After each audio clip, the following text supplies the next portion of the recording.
We're back in our feelings. As more details emerge of the Lakers signing LeBron James, Magic Johnson shares his story of how he arrived to LeBron James's home exactly 1 hour early. He was excited about meeting him. Magic in his own words, folks. I was supposed to be there at 9:01, so I got there at 8:01. And so I was going to sit out there for an hour until it was my time to go up to his home. Okay, so Ramona's joining us, and people are helping. Hey, Reggie, what you doing with Ramona? Hey, what's up, man? Behind that brother behind you. We were hoping that the sound was going to be long enough, but it wasn't. We needed more. Because they didn't have much to sell. That's the point. Magic didn't have much to say because LeBron already was sold on L.A. That's so unruly. You're so unruly. Message. Meanwhile, everyone knows that Ramona Shelburne was covering the story from beginning to end and had a lot of inside information. So Magic talks about how he got there an hour early. So take us through the art of the deal. Your reaction to what Magic is now telling us after the fact. Well, look, first of all, I'm not surprised he got there early because this is a Pat Riley guy. Right. Right. Like, if you weren't half hour early, you were late. Yeah, right. So I think the Lakers just had to not mess this up. LeBron was coming. I think they knew. Thank you for folding. Can you tell these people? Look, they've been positioning themselves by doing the right things for the last 18 months. This wasn't about... You guys are both saying the same thing. Yeah, exactly. It's the process. So we'll walk you back. Yeah. We were having the Jerry West comment. We said Jerry West seemed salty. LZ had a really good point. But Jerry West is always salty. But do you think he was salty for saying that this was easy for the Lakers? Because it wasn't. As you just pointed out, it was 18 months. 18 months of getting yourself in a position where the Laker brand would then matter. Right? The Laker brand has always been there. Jerry West took advantage of the Laker brand when he recruited Shaquille O'Neal. Right. Okay? Like when he was the general manager, like Jerry West knew how to sell it. But being able to sell that brand also means that you have to be healthy. Like you have to have a good roster, you have to have a good organization. You can have a franchise like the Lakers had had, where a couple years ago, I remember Byron Scott telling me I used to have a good relationship with Jeannie Buss before I was coached. Then I got to be the coach, and it was like I was not allowed to talk to her, right? Because it was seen as disloyal to Mitch Kupchak and Jim Buss. That is not a functional relationship. That's not somewhere any free agent is going to want to play. They've had to spend the last 18 months getting their house in order. And I think that's what they've done. And Magic Johnson had to go there and not mess it up. Yeah. He had to have a vibe with LeBron. They had to be in the room, be able to talk to each other about players. And they had to understand, like, we've always been compared to each other. You know, LeBron's 6'8", Magic 6'9". They're kind of point guard types that play in a different position than you would think for their size. But from the Midwest, similar type backgrounds. Magic #1 overall pick out of Michigan State. LeBron #1 overall pick when he was coming out of high school. Like, they have been compared to each other forever, but it doesn't mean you see this game the same way. It doesn't mean that you have the same identity as a basketball player. And they had to get in a room and just, like, talk to each other, other than just legend to legend. Okay, so, but Marcellus is under the impression that it was easy. No, Ramona is saying exactly what I'm saying. The process and how they got LeBron was difficult, but that was internal. LeBron said is if you fix this like it used to be, if you take this to yesteryear, if you bring back that luster. How difficult is that? Look, it should have never lost. You should have never lost that luster. You should have never been in that place. But they did. But they did. And they cleaned house. But that was all LeBron needed to see. The recruiting pitch wasn't that. It was just, we are the Lakers again. Yeah, I mean, Luke Walton, in the story that I posted yesterday on ESPN, had this funny line. He goes, well, we had to be prepared, right? Like, I know the Lakers, they had pitches ready. Like, Luke had a binder ready that if he had to talk to me. He goes, I actually had plays that if he asked me for some plays, he goes, but come on. LeBron doesn't need me to go over plays of how I'm going to use him. You know, we're going to talk, okay? LeBron's like, am I starting? Good, we got it. Yeah. I'm the only starter. But they had everything ready, but this wasn't about the pitch. Yeah. The pitch has been what have you done over the last 18 months. Okay, so maybe I'm misinterpreting what the logo is saying. I'm thinking he's saying it was easy to sign LeBron, and I don't think it was easy because by way of facts and history, what Jeannie did to her bus, even her brother, going back to getting rid of him, and then at the same time hiring Rob and getting Magic to come out and do it, that's a lot of hard work. And he knew all the while, they wanted LeBron. They didn't do this just in circumstance. They knew that's who they wanted, a big agent, the biggest if possible. Yeah, but hey, that's all rehab. We said improve on the design, do something new. All they did was do something old, which is be the Lakers, which is great. LeBron So if he signed with the Clippers, you'd be happy? It wouldn't be easy. I'll tell you that. What I loved about the Jerry West comments is that he was honest. Like, like the question was, did the Clippers even have a chance? He was like, no, we didn't have a chance. Yeah. Like he got it. Like that's look, he's not salty. He's honest. That's how he is. He rolls like that. Can he be both and not mutually exclusive? Yes, that's right. He can be salty and still be honest. Yeah, okay. Apparently, we need to move on because they're in our ear. Millennials. Logo salty. Youngsters. Last night, a baseball fan posted a photo of Orioles slugger Manny Machado in Yankees uniform with the caption, "Is this something you would like to see happen?" Manny Machado liked it. Earlier this week, I don't know if you saw this, maybe not, Jimmy Butler on social liked a comment that said, "Jimmy to the Spurs." So, Ramona, your take when these players are giving these, what I think is a subliminal message, liking photos that suggest they do want to be elsewhere. Yeah, I mean, it's like, this is the world, right? I'm sure the clubs hate it. I'm sure everybody hates it, like, who's in charge of them, right? But we have the same thing in our business, right? Like, if you like something, if you like somebody's post, ooh, right?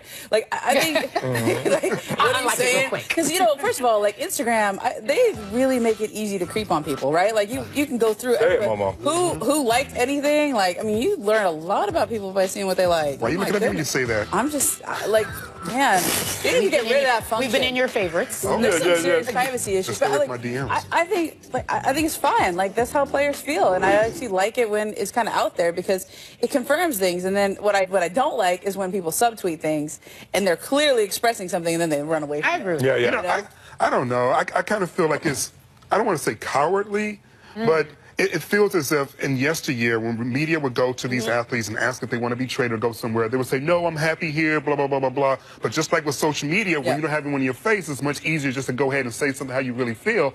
Now you're liking things, but I'm sure if they put a microphone to Manny Machado's face and says, do you want the Orioles to trade you to the Yankees? He would probably say something along the lines of, contractually you're not allowed to, though. I'm happy to be here. This is where I'm playing, blah, blah, blah, blah. I mean, it seems like it's two conflicting things. There's the social media self, which is true of all of us, and then there's the reality.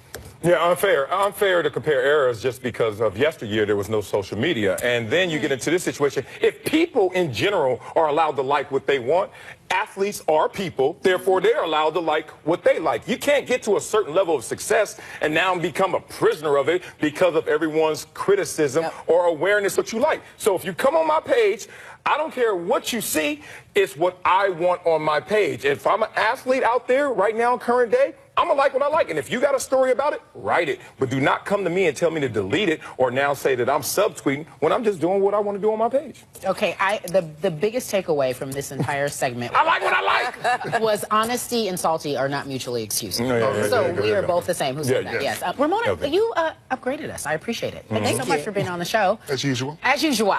Coming up next, folks, Sneakerhead is in the house. That's not Ramona.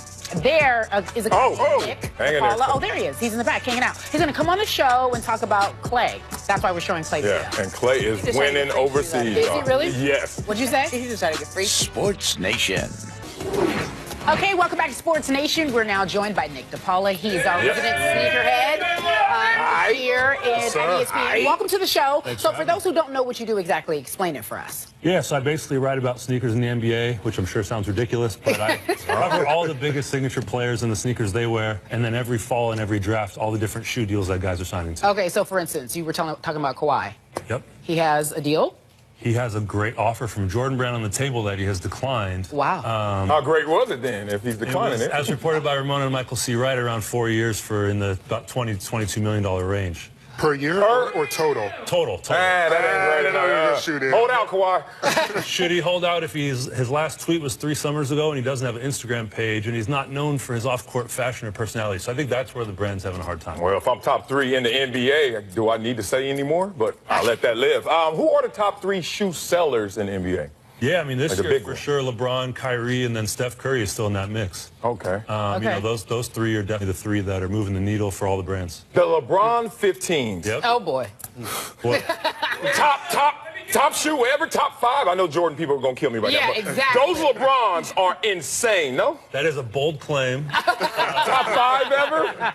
Top 5 ever. I don't know if I would go top 5 of all the shoe lines. I mean, you have Jordans and Pennies and so many great models, and I would have 3 or 4 LeBrons that are above the 15 even. Wow, really? But if you love the 15, you're going to love the 16 because it features the same Zoom Max bag. It's going to be knit again, and they're going to carry over that LeBron watch Nick, you have a job. Look, this is what you're talking about. I'm just so confused by my sellers. Why? Because you don't play ball. So what are you doing with these shoes? Casual, just, you know. Just walking around and just... Gotta go to Mastros or something. What's the all-time, and I don't know if you can even say that, what's the #1 shoe all-time, basketball shoe? I mean, you could take your pick between Jordan 1, Jordan 3, Jordan 11. And I think that's for everybody. 3 Jordan and 1, Jordan 3, and 11. I think everybody has that. What about kind of 3 and 11? Grant Hill Feelers?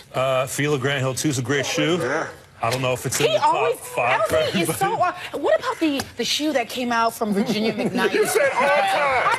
Whatever. If you say all time, you gotta say all time. We're talking about Grant Hill. Okay, meanwhile, we're going to talk about Nick. He's He's a been Hall in of Fame, put some China, respect on his name. and he's been traveling with Klay Thompson. And China Klay has gotten quite a following and a reputation between his offbeat dancing and his missed dunks. We've seen that a bit.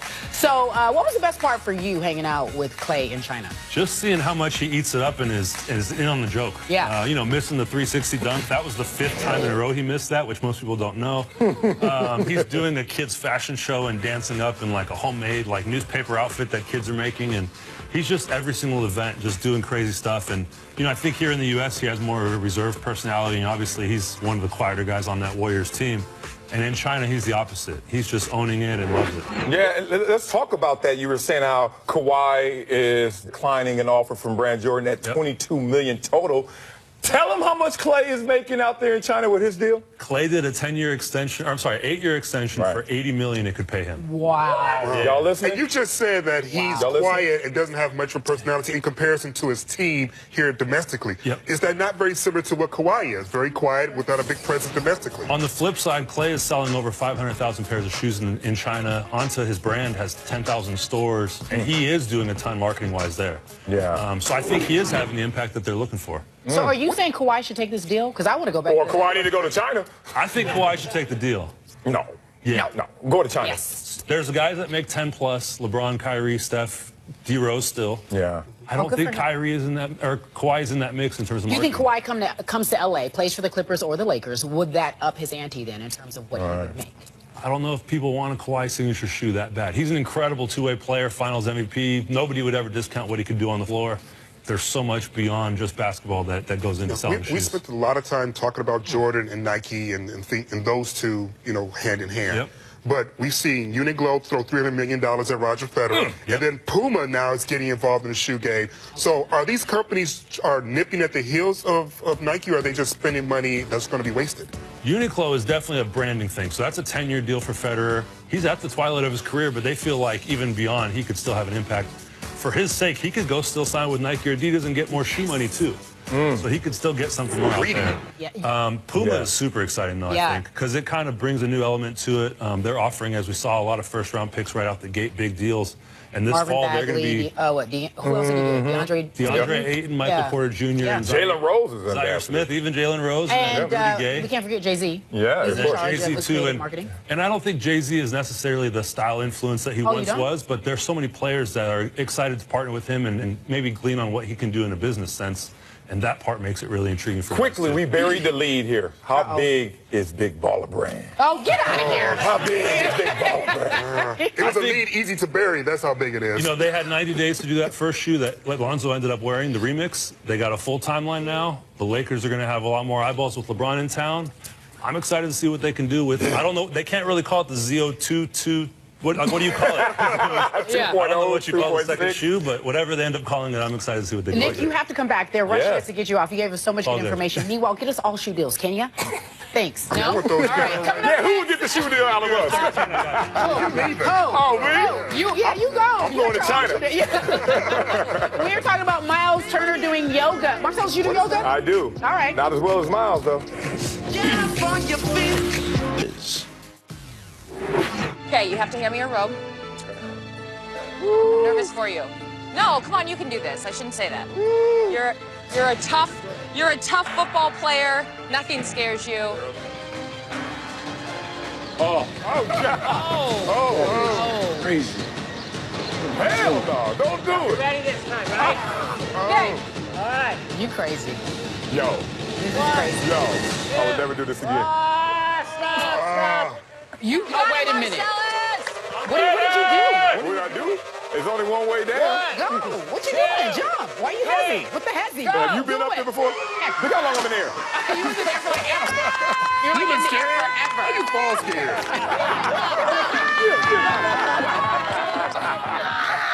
Yo. Have y'all ever been up on the high dive? That high? Yes. No. It's a whole It different is- animal it is scary. up there. Shout out to Greg Louganis. Hi, Carissa.